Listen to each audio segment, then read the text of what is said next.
Mamadi Troakaba paraît presque surpris de se retrouver là, devant les caméras. À l'intérieur de la Cour constitutionnelle, il est venu prêter serment pour devenir le prochain commissaire de la CENI.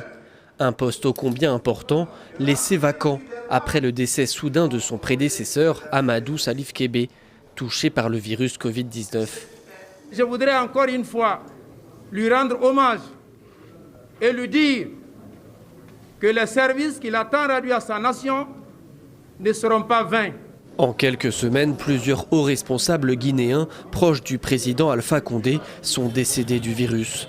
Pourtant, l'épidémie en Guinée n'aurait fait, selon les chiffres officiels, que 19 morts. D'après l'épidémiologiste Mamadou Saliou, la classe dirigeante du pays serait la plus durement touchée.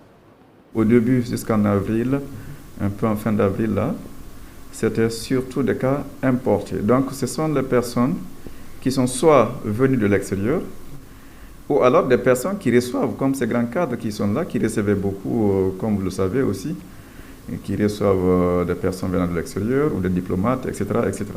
Une classe dirigeante aisée, voyageuse, dont certains avaient pour habitude de se faire soigner à l'étranger. Mais avec la fermeture des frontières, ces personnes souvent âgées et fragiles n'ont pas eu d'autre choix que de rester en Guinée. C'est le cas de Victor Traoré, l'ancien directeur d'Interpol dans le pays. Chaque 3 mois, il devrait partir en France pour son contrôle. Cette fois-ci, les choses étant faites comme ça, personne ne sort, personne ne rentre. Il n'a pas pu effectuer le voyage. En Guinée, le système de santé reste fragile et suscite l'inquiétude. Beaucoup craignent que les hôpitaux se retrouvent rapidement débordés si l'épidémie venait à progresser.